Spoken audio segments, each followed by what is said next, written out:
Tell me this, do you fit into one of the following categories? You have a lot of like-minded friends that you like to hang out with. Kill them! Kill them all!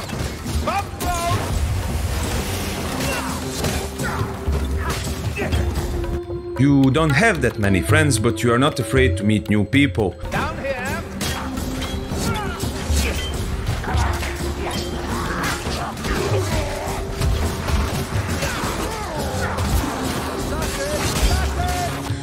You are a loner and a social interaction is not a priority to you.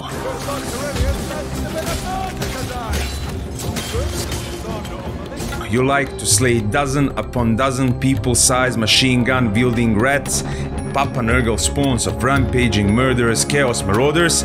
Then this, my friend, this is a game for you.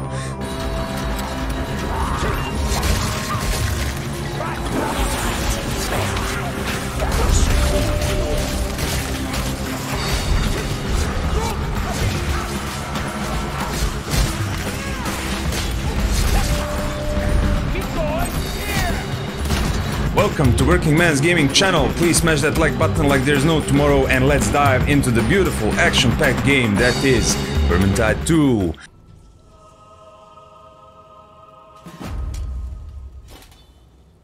Warhammer Vermintide 2 is a co-op-focused action game experienced from a first-person perspective. The game was described by the developers as a frequent violence or gore, general mature content, and if you ask me, this is an understatement. It was released in 2018 by Fatshark, and with an upcoming free update called A Trail of Treachery, it is very much still alive and kicking. Not to mention all the goodies you can get for some change money.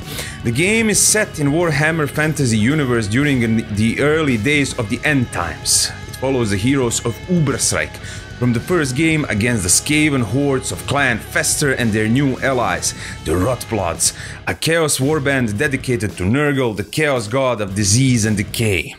The expansion Winds of Magic also introduces the Beastmen, a herd of chaos mutated humanoids in search of an object known as Earthstone. Vermintide plays, sounds and feels just right. You can feel the weight of your hammer crushing the soul from your enemy, or how smooth it feels to chop one's arms, legs or head. Soundtrack is amazing and the voice acting is done superbly if you ask me. Kruber's jokes, dwarf singing, Victor's bickering about heresy are done so well that it never ever gets boring and always sounds like you've heard it for the first time.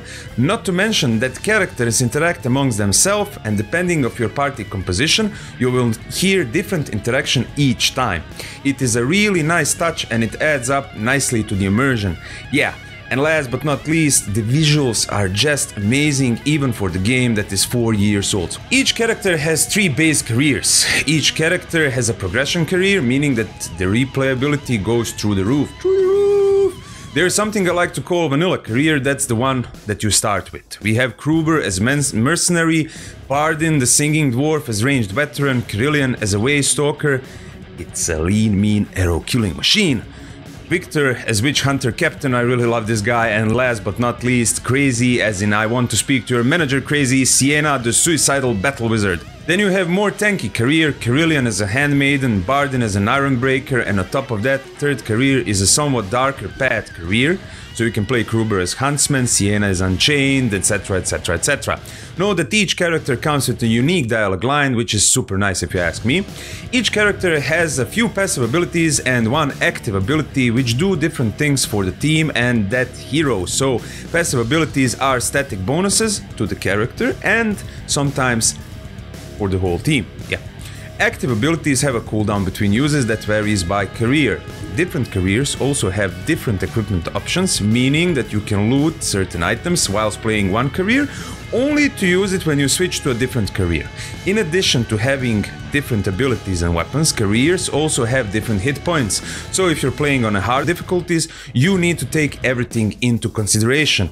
On top of that, you can buy a really cool additional career for every character with its own unique cosmetics and fighting style for a couple of dollars. Finally, each career comes with its own special abilities, passives and talents that you are free to set up as you like.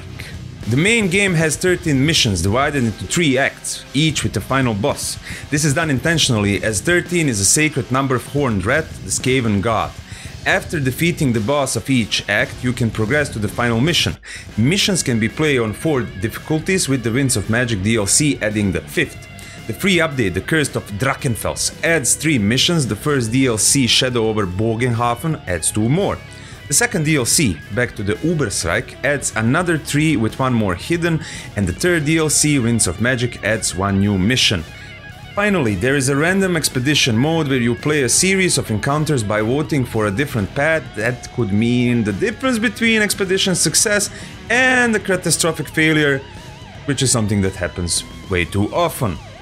Salvaging allows a player to destroy equipment in exchange for materials. The tab allows for salvaging of 9 items at once. Only equipment that is not equipped by any character or career can be salvaged. With this you can craft items, reroll their properties, upgrade their tier, and also apply illusions which you can get from doing quests or from equipment boxes you received after every mission. The amount and type of box you receive depends on how well you perform, difficulty level, and also if you've completed side quests like finding grimoires. There are 4 difficulty levels in base game, so we have Recruit, Veteran, Champion and Legend, with the addition of Cataclysm in the Winds of Magic expansion. Each difficulty has a power level requirement. In order to start a mission with the party, each party member will have to fulfill these requirements. Mission difficulties influences a number of game mechanics, including enemy stats and friendly fire. So difficulty progression really changes the way you play. No more bomb spamming for you, and also adds a ton of fun to the mix, of course. In conclusion, Vermintide 2 is an excellent game for all of you working men and women, since you can hop on anytime without the fear you're missing out on something. And if you have some friends just lying around, itching to kill some ratlings, even better. This game holds its own in 2022 and makes us even more excited about the upcoming Warhammer 40k Darktide, which will come out on 30th of November. You'll get to see this game on my channel earlier than that, since I'll get to play it from the 17th in pre-launch beta. Thank you for tuning in. Have fun making that sweet money and being able to buy whatever you need for your gaming experience, just to endlessly scroll YouTube for hours after you return home from work. I'll catch you all in the next one. Bye.